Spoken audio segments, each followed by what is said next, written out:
Hi everyone, this is Ankit from eco सीखो और हम लोग आ चुके हैं क्लास 11th के chapter number 11 of your micro economics price determination and it's simple application के वीडियो नंबर 2 के साथ। ठीक है। वीडियो नंबर 1 में आपको बताया गया था कि ये जो कुछ भी हम प्राइस डिटरमाइन करने का कोशिश कर रहे हैं, ये परफेक्ट कंपटीशन में इसको डिटरमाइन करने का कोशिश किया जा रहा है। परफेक्ट कंपटीशन क्या होता है? परफेक्ट कंपटीशन एक वो सिनेरियो होता है जहां पे प्राइस लेवल कांस्टेंट होता है। परफेक्ट कंपटीशन के बारे में चैप्टर नंबर 10 के ऊपर मैंने जो वीडियोस को अपलोड किया है, उसमें आपको ये बोला गया था कि एक फर्म और एक इंडस्ट्री, ये दो अलग अलग लोग होते हैं। ठीक है। फर्म के केस में आपका जो डिमांड कर्व होता है वो एक हॉरिजॉन्टल स्ट्रेट लाइन होता है, लेकिन वहीं पर एक इंडस्ट्री के केस में आपका डिमांड कर्व डाउनवर्ड स्लोपिंग होता है। ठीक है। तो यहाँ पे इस चैप्टर में हम एक इंडस्ट्री के पॉइंट ऑफ व्यू से प्राइसेस को कैसे डिटरमाइन किया जाता है परफेक्ट कंपटीशन में, उसी को हम लोग फाइंड आउट करने का कोशिश कर रहे हैं। ठीक है।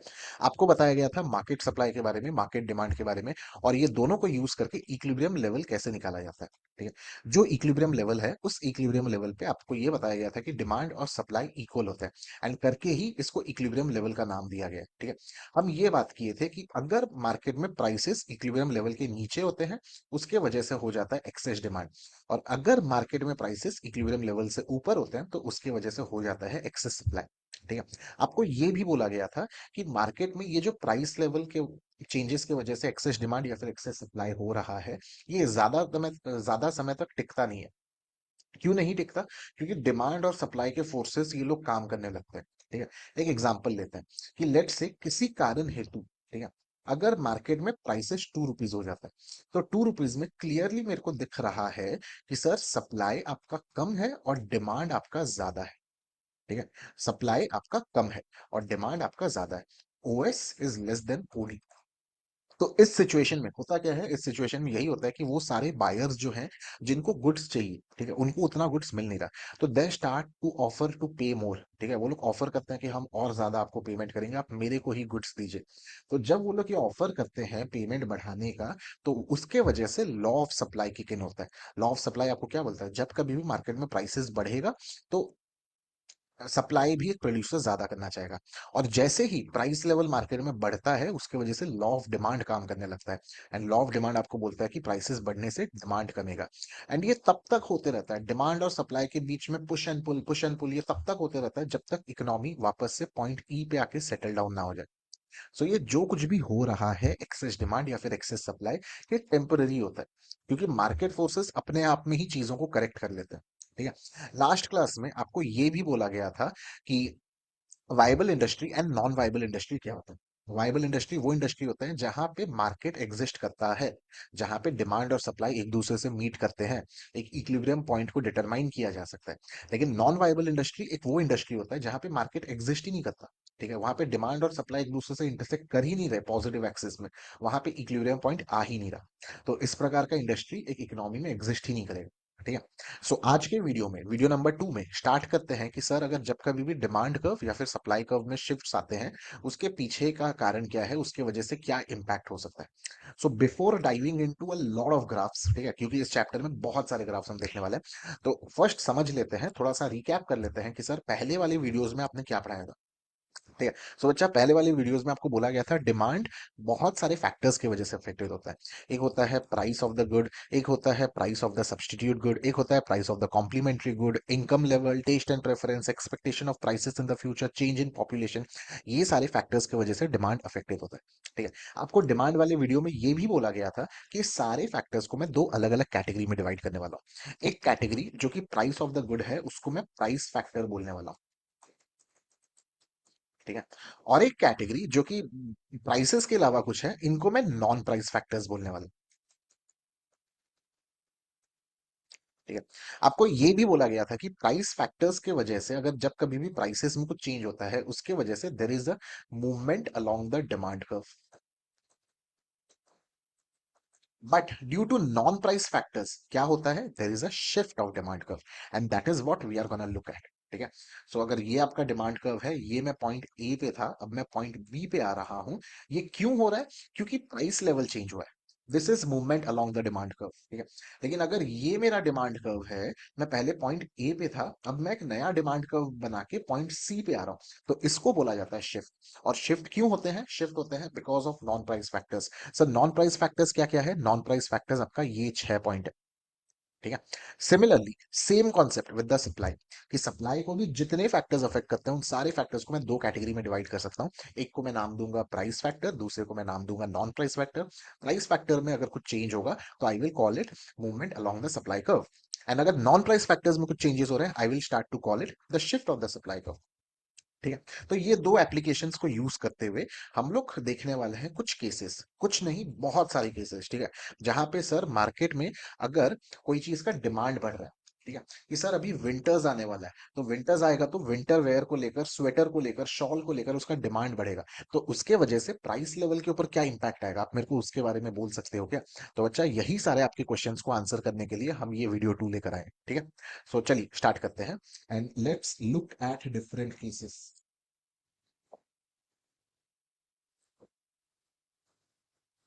ठीक है। सो कुछ केसेस हम लोग देखने वाले हैं। Case increase in demand, and आपके सामने एक नॉर्मल सा ग्राफ आपको दिख रहा है जहां पे डिमांड और सप्लाई का मेरे को दिया गया है। मेरे को ये जानना है कि अगर डिमांड इंक्रीज हो रहा है उसका इंपैक्ट इक्विलिब्रियम प्राइस और इक्विलिब्रियम लेवल ऑफ इनकम के ऊपर क्या होने वाला है। ठीक है। इंक्रीज इन डिमांड के वजह से मेरा डिमांड कर्व हमेशा राइटवर्ड शिफ्ट होगा।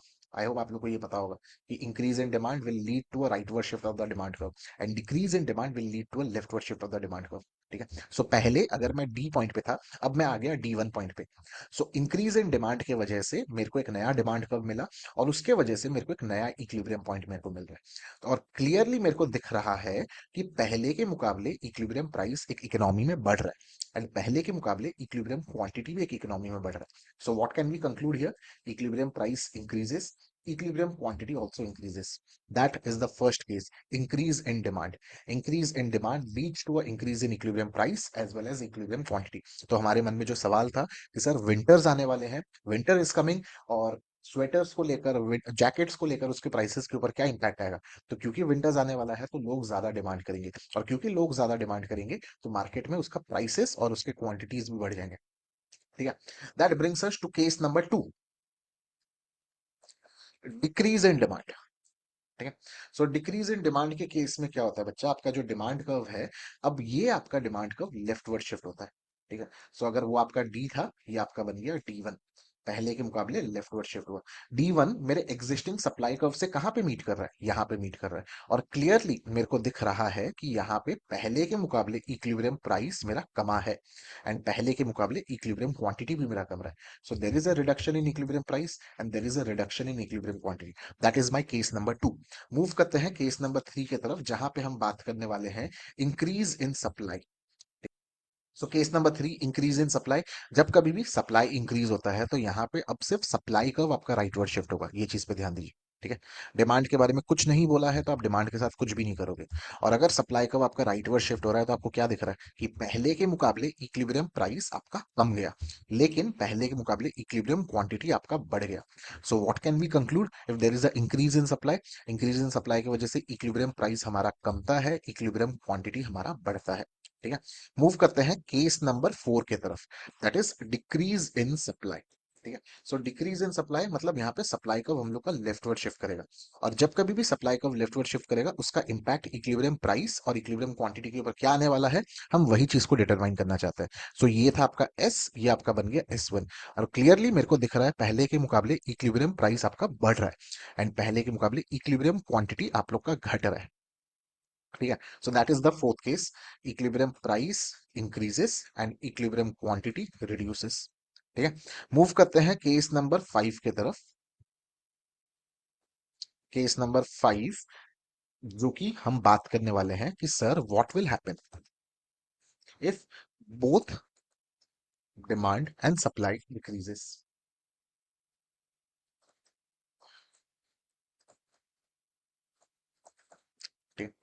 What will happen if both the demand and both the supply decreases? यहाँ पे क्या होने वाला है? ठीक है।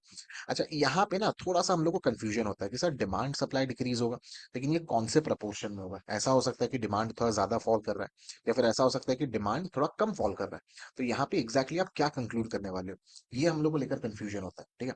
तो यही कंफ्यूजन को दूर करते हैं। So both the demand and supply decreases के अंदर फिर से अपने में तीन अलग अलग केसेस हो सकते हैं।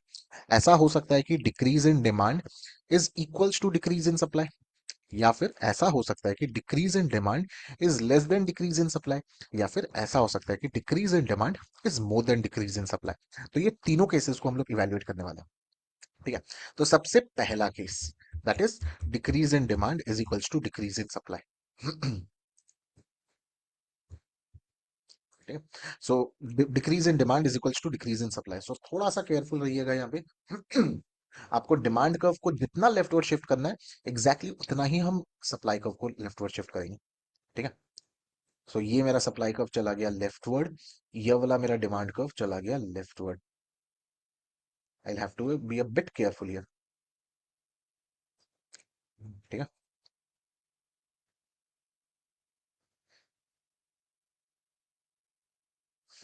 Supply curve leftward, demand curve leftward. अब ये जो नया D1 और नया E1 मिला है उसके तरफ ध्यान दीजिए, वो दोनों का इंटरसेक्शन आपको E1 देने वाला है। यहाँ पे बहुत बार हम कंफ्यूज हो जाते हैं, सर इतने सारे लाइन से इंटरसेक्ट कर रहे हैं, कौन सा आपका E1 है, कौन सा आपका E2 है, कुछ समझ में नहीं आता। तो यहाँ पे कंफ्यूज होने का जरूरत नहीं है। आपका डिमांड शिफ्ट हुआ leftward, so you are getting a new D1। आपका सप्लाई भी शिफ्ट हुआ leftward, you are getting a new S1। सो नया डिमांड कर्व, नया सप्लाई कर्व, ये दोनों कहाँ पे इंटरसेक्ट कर रहे हैं उसमें हम लोग इंटरेस्टेड है। ठीक है। सो क्लियरली जब कभी भी डिमांड और सप्लाई इक्वली लेफ्टवर्ड शिफ्ट करते हैं, तो यहां से मेरे को एक कंक्लूजन समझ में आता है कि इक्विलिब्रियम प्राइस में देयर इज नो चेंज, लेकिन इक्विलिब्रियम क्वांटिटी ये पहले के मुकाबले कम गया है। ठीक है। So that was 5A। Moving to 5B, जहां पे डिमांड में decrease is less than the decrease in supply. 5B, decrease in demand is less than the decrease in supply. ठीक है। तो यहाँ पे हम क्या करने वाले हैं, दोनों का दोनों कर्व ही मेरा लेफ्टवर्ड शिफ्ट करेगा क्योंकि दोनों डिक्रीज हो रहा है। ठीक है। लेकिन डिमांड में जो लेफ्टवर्ड शिफ्ट है वो कम है, सप्लाई में जो लेफ्टवर्ड शिफ्ट है वो बहुत ज्यादा है। तो डिमांड पे काम करिए, हल्का सा लेफ्टवर्ड शिफ्ट करिए, एंड सप्लाई को बहुत ज्यादा लेफ्टवर्ड शिफ्ट कर दिए। ठीक है। ये आपका बन गया नया सप्लाई कर्व। और ये नया D1 और नया S1 दोनों कहाँ पे इंटरसेक्ट कर रहे हैं, यहाँ पे। और क्लियरली मेरे को कंक्लूजन क्या दिख रहा है कि इक्विलिब्रियम प्राइस पहले के मुकाबले बढ़ा है, लेकिन इक्विलिब्रियम क्वांटिटी पहले के मुकाबले कम है। ठीक है। So this is how we draw the conclusions for different scenarios. ठीक है। And case 3, that is 5C। 5C में मेरे को क्या दिया, decrease in demand is more than decrease in supply. अब यहाँ पे डिमांड में जो डिक्रीज हो रहा है, डिमांड जितना भी लेफ्टवर्ड जा रहा है वो बहुत ज्यादा है, और सप्लाई जितना भी लेफ्टवर्ड जा रहा है वो काफी कम है। ठीक है। So decrease in demand is very less and the decrease in decrease in demand is very more and decrease in supply is halkusa। ठीक है। so this is your S1 and this is your D1। और ये नया जो मेरा दो curve बना है, ये दोनों कहाँ पे इंटरसेक्ट कर रहा है, दोनों का दोनों यहाँ पे इंटरसेक्ट कर रहा है। एंड मेरा कंक्लूजन क्या निकल के आएगा कि इक्विलिब्रियम प्राइस पहले के मुकाबले कम गया एंड इक्विलिब्रियम क्वांटिटी भी पहले के मुकाबले कम गया। ठीक है। सो आई होप आप लोग को ये वाले जो 5 अलग अलग केसेस थे अभी तक हम लोग डिस्कस किए, ये समझ में आया। ठीक है। अब आगे बढ़ते हैं केस नंबर 6 की तरफ। ठीक है। एंड केस नंबर 6 में हम ये देखेंगे कि sir what will happen if both the demand and supply increases. Both demand and supply increases.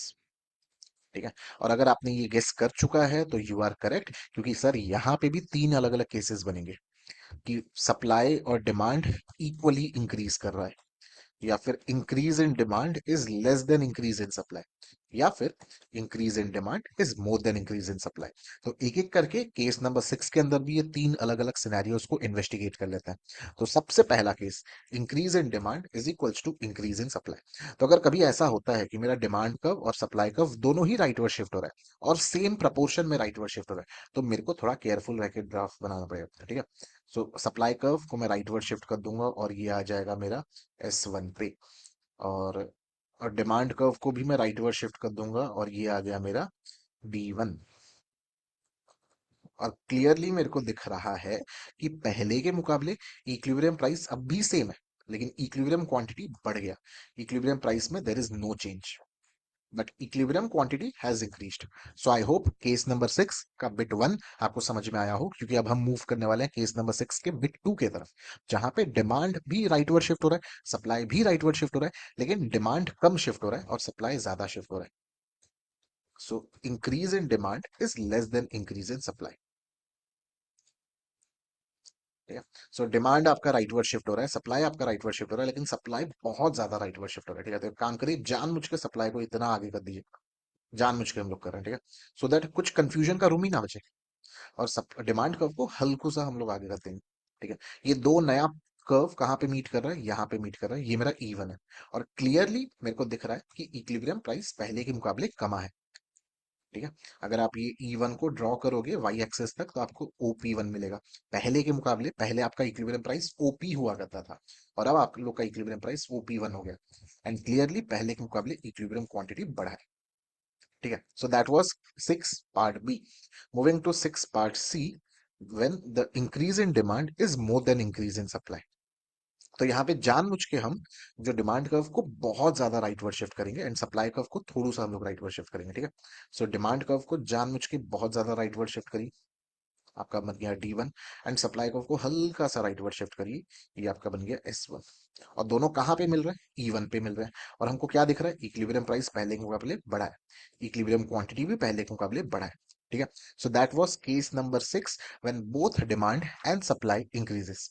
Moving to case number 7। ठीक है, कि सर ऐसा पॉसिबल है क्या डिमांड आपका बढ़ रहा है सप्लाई कम रहा है, या फिर डिमांड कम रहा है सप्लाई बढ़ रहा है? तो यस, ये भी पॉसिबल है। ठीक है। सो केस 7 में हम लोग डिस्कस करने वाले हैं what will happen when demand decreases and supply increases. ठीक है। सो यस, यहाँ पे भी तीन अलग अलग केसेस बनेंगे। सबसे पहला case, decrease in demand is equals to increase in supply. Case 2, decrease in demand is less than increase in supply. And case C, decrease in demand is more than increase in supply. तो एक एक करके ये तीन अलग अलग cases को चलिए इन्वेस्टिगेट करते हैं। ठीक है। तो सबसे पहला case, decrease in demand is equals to increase in supply. ठीक है, मतलब डिमांड कर्व मेरा लेफ्टवर्ड शिफ्ट करेगा एंड सप्लाई कर्व मेरा राइटवर्ड शिफ्ट करेगा, लेकिन दोनों सेम प्रोपोर्शन में करने वाले हैं। डिमांड कर्व को मैं जितना लेफ्टवर्ड लेकर जाऊंगा वो चीज पे मैं ध्यान देने वाला हूँ। ठीक है। और सप्लाई कर्व को मैं उतना ही राइटवर्ड लेकर जाऊंगा। ठीक है। एंड क्लियरली मेरे को दिख रहा है कि E1 पॉइंट यहाँ पे है। सो पहले के मुकाबले इक्विलिब्रियम प्राइस कम रहा है, कि पहले सर इक्विलिब्रियम प्राइस अगर OP हुआ करता था तो अब इक्विलिब्रियम प्राइस OP1 हो जाएगा। एंड पहले के मुकाबले इक्विलिब्रियम क्वांटिटी में देयर इज नो चेंज। ठीक है। आई होप आप लोग को समझ में आ रहा हो। ठीक है। एंड काफी इंटरेस्टिंग है। ठीक है, यहाँ पे मैं कर रहा हूँ क्योंकि मेरे को काफी मजा आ रहा है। अगर आप लोग भी कॉपी पेन पकड़ के कर रहे हो तो you will be having the fun of your life. ठीक है। सो मूव करते हैं केस 7B के तरफ, that is decrease in supply is less than the increase in a decrease in demand is less than the increase in supply। ठीक है। सो वही same drill कि डिमांड कर्व सर आपका leftward shift करेगा, supply curve आपका rightward shift करेगा, लेकिन demand curve हल्का सा लेफ्टवर्ड शिफ्ट करेगा। ठीक है, चलिए हल्का सा लेफ्टवर्ड शिफ्ट कर देते हैं और मेरे को मिल गया D1। एंड सप्लाई कर्व में सर एक काम करिए, जानबूझ के बहुत ज्यादा राइटवर्ड शिफ्ट करिए। ठीक है, चलो वो भी कर देते हैं S1।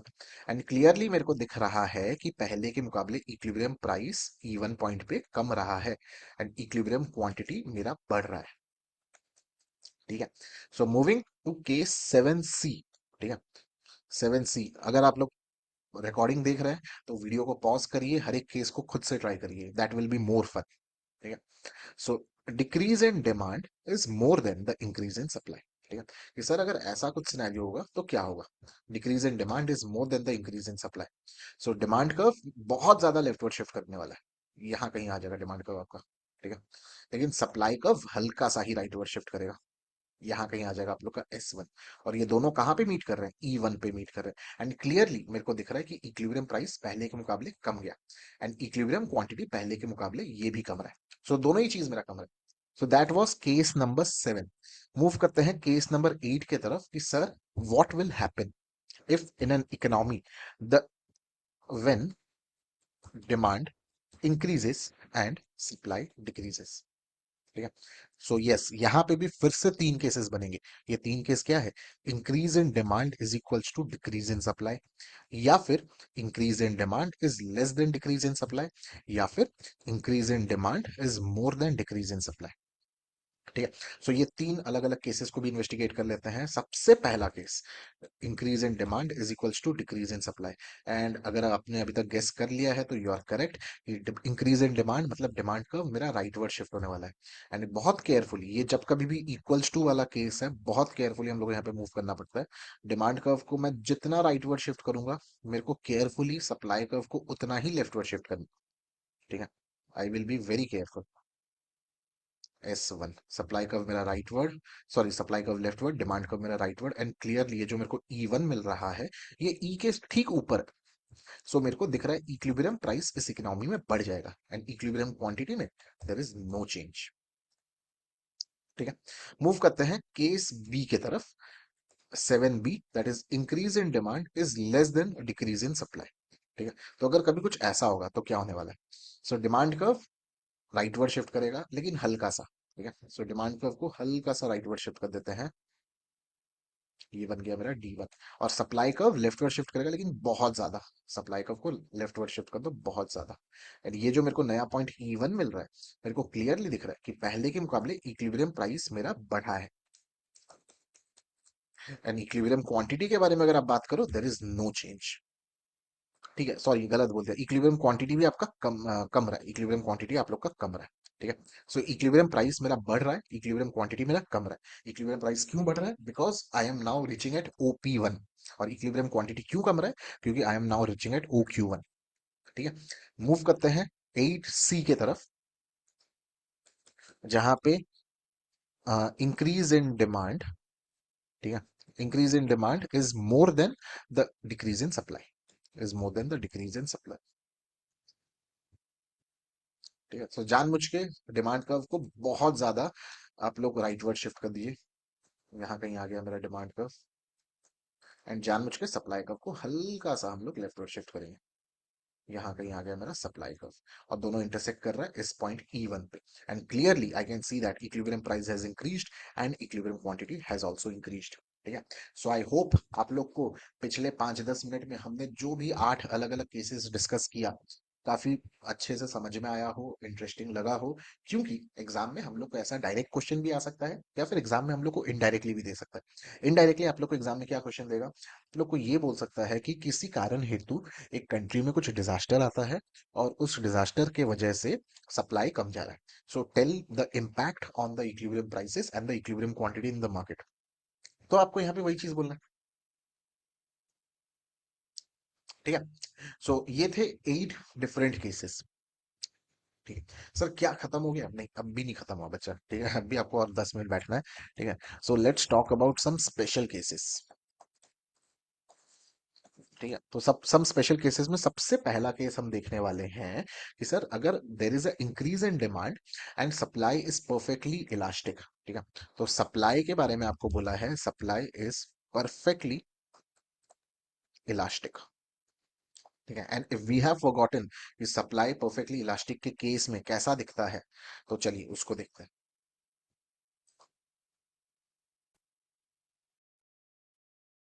ठीक है, तो अगर मेरा सप्लाई परफेक्टली इलास्टिक होता है, तो मेरा सप्लाई कर्व कुछ ऐसा दिखता है। ठीक है, the supply curve is a horizontal straight line parallel to the X axis. यहाँ पे सप्लाई कर्व की इलास्टिसिटी के बारे में क्या बोला गया? इट इज परफेक्टली इलास्टिक, मतलब सप्लाई कर्व का इलास्टिसिटी इन्फिनिटी है। ठीक है, अच्छा, अगर डिमांड में कुछ चेंजेस हो रहा है, ठीक है, तो इलास्टिक सप्लाई कर्व के साथ, परफेक्टली इलास्टिक सप्लाई कर्व के साथ जब आप डिमांड कर्व को जोड़ते हो, तो आपको एक पॉइंट ई मिलता है, that gives you OP and OQ। ठीक है, ओके, यहाँ पे सिनेरियो ये हो सकता है कि सर अगर आपका डिमांड इंक्रीज हो रहा है, सप्लाई में कुछ चेंज नहीं है, अगर डिमांड इंक्रीज हो रहा है, सो मेरे को एक नया D1 मिलेगा, जो कि मेरा राइट वर्ड शिफ्ट होगा। And I will get a new E1 point. And clearly मेरे को दिख रहा है, if there is a increase in demand, उसके वजह से इक्विलिब्रियम क्वांटिटी बढ़ रहा है, and there is no change in the equilibrium price. And similarly अगर मेरे को ये बोला जाता कि सर किसी कारण हेतु आपका डिमांड घट रहा है, सो मेरे को जो नया डिमांड कर्व मिलता वो लेफ्टवर्ड मिलता, और नया demand curve D2 existing supply curve के साथ पॉइंट E2 में मीट कर रहा है। एंड क्लियरली मेरे को यहाँ से ये कंक्लूजन मिल रहा है कि सर अगर डिमांड घटेगा, तो इक्विलिब्रियम क्वांटिटी के ऊपर क्या इंपैक्ट आएगा? ये भी आपका घट जाएगा। This are all the scenario when the supply is perfectly elastic. ठीक है, similarly similarly second scenario, special cases में बच्चा आप लोग को 4 अलग अलग सिनेरियोज बोला जाएगा। ठीक है, तो सप्लाई जब मेरा परफेक्टली इलास्टिक है, अब देखते हैं कि sir what will happen if the demand is perfectly elastic. ठीक है, so case number 2, demand is perfectly elastic. तो अगर डिमांड मेरा परफेक्टली इलास्टिक होता है ना बच्चा, तो उस केस में मेरे को जो डिमांड कर्व मिलता है वो एक हॉरिजॉन्टल स्ट्रेट लाइन होगा parallel to the X axis. पिछले वाले केस में ये आपका सप्लाई कर्व था, लेकिन अभी आपका डिमांड कर्व है। ठीक है, सप्लाई के बारे में कुछ नहीं बोला है, मतलब सप्लाई हम लोग का नॉर्मल अपवर्ड स्लोपिंग कर्व बनने वाला है। एंड एग्जिस्टिंग डिमांड और सप्लाई कर्व एक दूसरे से पॉइंट नंबर ई पे मिलने वाला है, इक्विलिब्रियम ई। ठीक है, सो अगर मेरा सप्लाई बढ़ता है, सो सप्लाई कर्व में राइटवर्ड शिफ्ट हो जाएगा, और ये नया राइटवर्ड शिफ्ट आपको एक नया E1 देगा। ठीक है। So increase in supply when the demand is perfectly elastic will lead to what, it will lead to a increase in equilibrium quantity. And similarly decrease in supply, ठीक है, decrease in supply की वजह से आपका equilibrium quantity पहले के मुकाबले fall हो जाएगा। ठीक है। सो आई होप आप लोग को केस नंबर 2 समझ में आया हो, क्योंकि अब हम बात करने वाले हैं केस नंबर 3 के बारे में। ठीक है। सो केस नंबर 3 में हम देखने वाले हैं अब जब सप्लाई पे ना परफेक्टली इनइलास्टिक हो। ठीक है।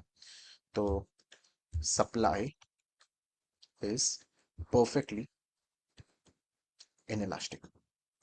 अब सर परफेक्टली इनइलास्टिक का मतलब क्या होता है? तो बच्चा परफेक्टली इनइलास्टिक केस में सप्लाई कर्व आपका वर्टिकल स्ट्रेट लाइन होगा।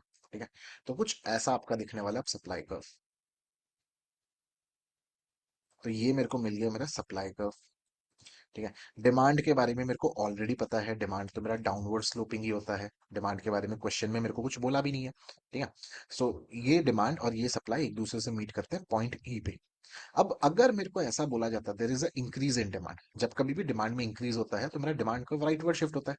आई विल गेट D1। और ये D1 के वजह से मेरे को क्या दिख रहा है? D1 की वजह से मेरे को यही दिख रहा है कि पहले के मुकाबले इक्विलिब्रियम प्राइस मेरा इकोनॉमी में बढ़ रहा है। ठीक है। लेकिन what is the impact on quantity? There is no impact on quantity. ठीक है।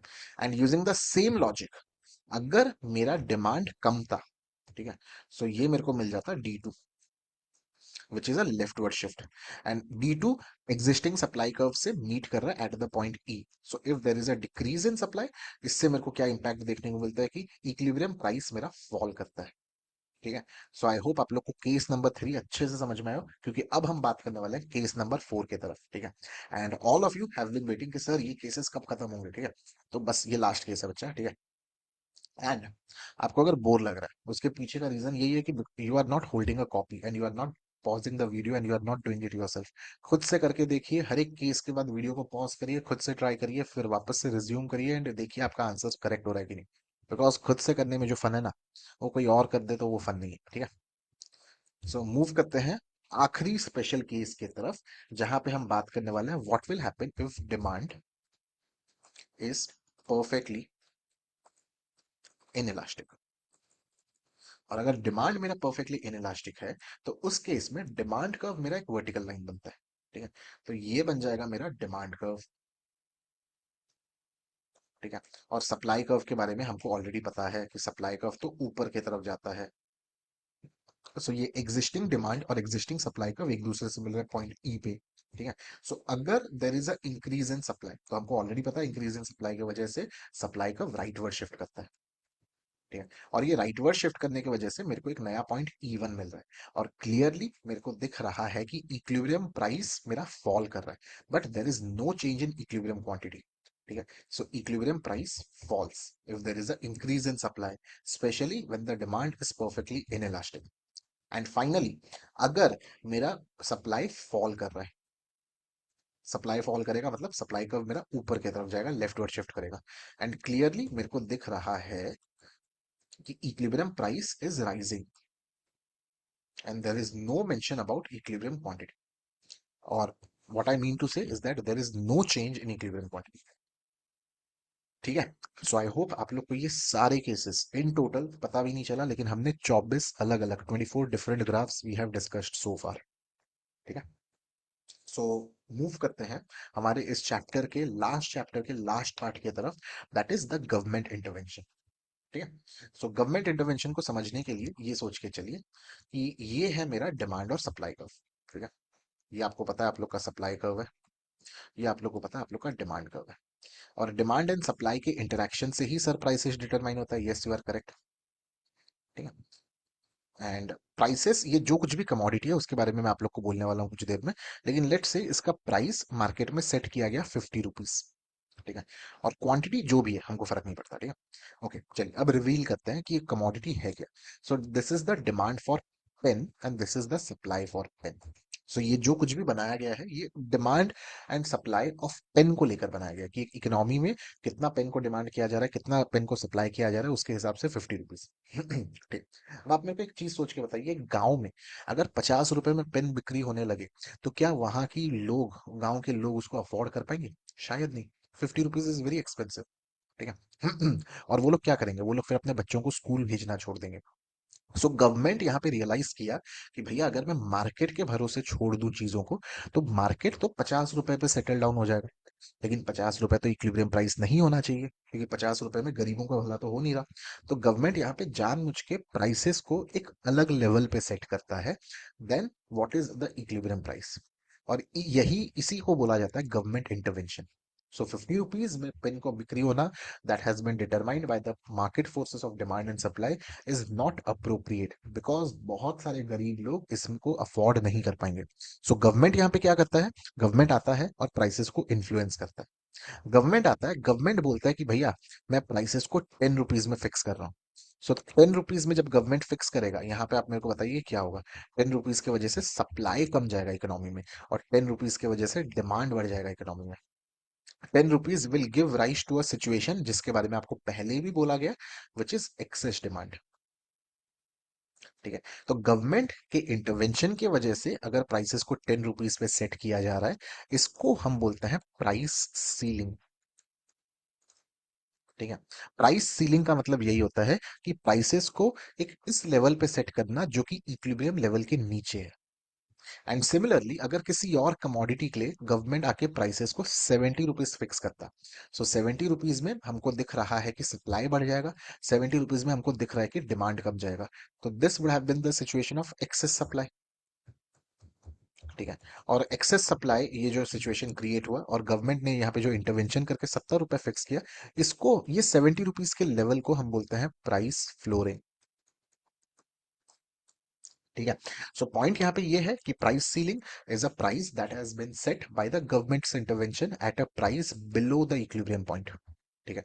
And what is price flooring, price flooring is the prices that has been set by the government at a price level above the equilibrium price. ठीक है। So price ceiling, price flooring की वजह से sir no doubt आपकी economy में problem हो रहा है, एक्सेस डिमांड एक्सेस सप्लाई हो रहा है। ठीक है। कि सर आपने पिछले वीडियोस में ये भी कहा है कि मार्केट ऑटोमेटिकली पॉइंट ई की तरफ मूव करेगा। ठीक है। तो गवर्नमेंट यहाँ पे इंटरवीन करके बैठा रहता है कि गवर्नमेंट कोशिश करता है कि मार्केट में ये ई तक हम लोग ना पहुंचे, क्योंकि ई तक अगर हम लोग पहुंचेंगे तो गवर्नमेंट का जो ऑब्जेक्टिव था वो फुलफिल ही नहीं हो पाया। गवर्नमेंट प्राइस सीलिंग को क्यों लेकर आया, क्योंकि इक्विलिब्रियम प्राइस कुछ लोगों के लिए बहुत ज्यादा था, कुछ गरीब लोग उसको अफोर्ड नहीं कर पा रहे थे। ठीक है। सो गवर्नमेंट के प्राइस सीलिंग एक्शन के वजह से कुछ रिएक्शंस भी हम लोग को देखने को मिलता है। ठीक है। तो जब कभी भी प्राइस सीलिंग लाया जाता है उसके वजह से हमको देखने को मिलता है कि इकोनॉमी में ब्लैक मार्केटिंग हो रहा है। अब सर ये ब्लैक मार्केटिंग टर्म क्या है? ठीक है। ब्लैक मार्केटिंग मतलब जब बहुत सारे लोग खरीदना चाहते हैं टिकट्स को, ठीक है, कोई एक नया मूवी आया या फिर कोई इंडिया पाकिस्तान का मैच हो रहा है आपके घर के पास वाले स्टेडियम में, बहुत सारे लोग मूवी का स्टेडियम के टिकट्स को खरीदना चाहते हैं, लेकिन वो स्टेडियम का कैपेसिटी सिर्फ 50,000 स्पेक्टेटर्स का है, सिर्फ 50,000 लोग देख सकते हैं, लेकिन डिमांड तो 50 लाख लोग कर रहे हैं, तो वहां पे क्या होता है, ब्लैक मार्केटिंग होता है। ठीक है। क्योंकि this is a case of excess demand, market में डिमांड बहुत ज्यादा है, मार्केट में सप्लाई बहुत कम है। ठीक है। सो ब्लैक मार्केट एक ऐसा फॉर्म है जहां पे चीजों को ज्यादा दाम में बेचा जाता है। आई होप आपको समझ में आया। तो 10 रुपए गवर्नमेंट आके डिसाइड करके चला गया, लेकिन ब्लैक मार्केटिंग में क्या होता है, ब्लैक मार्केटिंग में यही पेन को फिर 20 रुपए, 30 रुपए, 40 रुपए, 50 रुपए तक भी ला देता है। कि ब्लैक मार्केटिंग में लोग सामने वाला जितना देने को रेडी है उनको उतने में चीजों को बेचा जाता है। ठीक है। सो ब्लैक मार्केटिंग से बचने के लिए, एक्सेस डिमांड इकोनॉमी में अगर कभी भी है, उससे बचने के लिए गवर्नमेंट क्या करता है, गवर्नमेंट देश में लेकर आता है something known as a rationing system. ठीक है। सो गवर्नमेंट रैशनिंग सिस्टम में जो कोई भी गरीब लोग हैं, ठीक है, उनको कमोडिटीज प्रोवाइड करता है 10 रुपए में, at the price which the government has fixed. Government बोलेगा कि मैं राशन का दुकान खोल दूंगा, अब अगर आप एक राशन कार्ड होल्डर हो, आप मेरी दुकान पे जाइए, पीडीएस के शॉप में जाइए, आपको 1 रुपए में चावल मिलेगा, आपको 2 रुपए में गेहूं मिलेगा। तो यही राशनिंग सिस्टम है। The market price of chawal, the market price of a rice is 50 rupees. But the government sees that 50 rupees is too high for a poor person. So the government fixes the price at 10 rupees. But at 10 rupees, what happens? There is a black marketing in the market. And to avoid black marketing and to ensure that government का ये जो objective जिसके through वो price ceiling को लेकर आया था वो मेंटेन रहे, गवर्नमेंट रैशनिंग सिस्टम को एनफोर्स करता है। और राशनिंग सिस्टम में गवर्नमेंट अपने ही शॉप्स में लोगों को एसेंशियल कमोडिटीज को एक बहुत ही कम प्राइस में सप्लाई करता है, ठीक है। लेकिन ये राशन सिस्टम भी पूरा मतलब दूध का धुला नहीं है, इसमें भी कुछ डीमेरिट्स है। इसका डीमेरिट ये है कि लोगों को राशन सिस्टम में सामान लेने के लिए घंटों तक लंबे लंबे लाइन में खड़ा रहना पड़ता है। और लोगों का ये भी कंप्लेन होता है कि सर राशन की शॉप में हमको बहुत ही इंफीरियर क्वालिटी का प्रोडक्ट मिलता है, कितना बार जब तक हमारा नंबर आता है वो प्रोडक्ट ही खत्म हो जाता है। So these are some of the problems associated with the rationing system, ठीक है। आई होप आपको ये समझ में आया। नेक्स्ट नजर डालते हैं प्राइस फ्लोर के ऊपर, ठीक है। So price floor generally government enforce कब करता है, ठीक है। सोचिए एक गरीब फार्मर के बारे में, ठीक है। एक गरीब फार्मर अपने खेत में टमाटर उगा रहा है, ठीक है। लेकिन मार्केट फोर्सेस की वजह से उसका टमाटर का इक्विलिब्रियम प्राइस आ रहा है। एक नया ग्राफ बनाते हैं, चलिए। सो ये आपका एक गरीब फार्मर के लिए डिमांड कर्व है, ठीक है।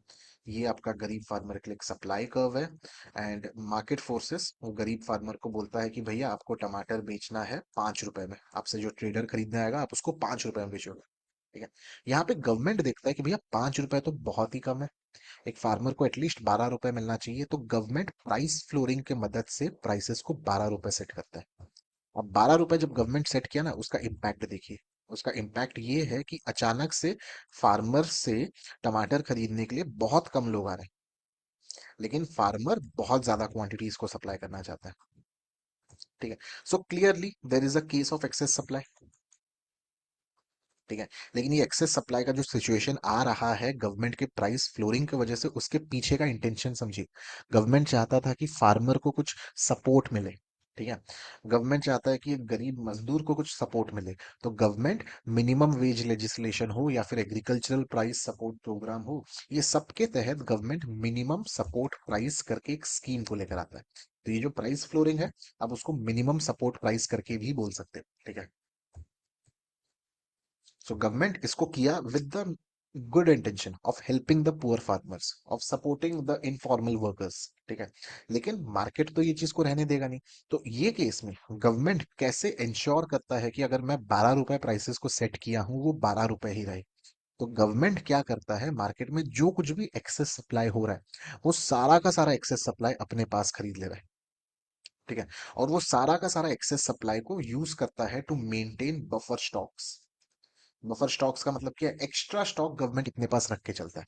और ये एक्स्ट्रा स्टॉक को कब यूज किया जाता है, एक्स्ट्रा स्टॉक को गवर्नमेंट तब यूज करता है जब कभी भी देश में कुछ शॉर्टेज हो, या फिर जब कभी भी कुछ भी सिचुएशन हो, कुछ नेचुरल डिजास्टर हो, कुछ शॉर्टेज हो और देश में खाने पीने की चीजों को लेकर कमी पड़ गया है।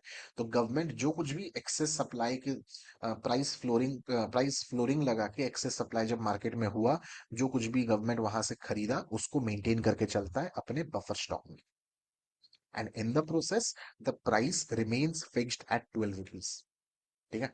So that was our chapter number 11। I hope आप लोग को चैप्टर नंबर 11 का आज ये वीडियो अच्छे से समझ में आया हो, क्योंकि गाइस मैं आप लोग से बहुत जल्दी मिलने वाला हूँ माइक्रो इकोनॉमिक्स के और चैप्टर्स के साथ। एंड अगर आपको कुछ डाउट है, hit me up on the comment section, या फिर you have my number on the description, आप मेरे को व्हाट्सएप करिए, ठीक है।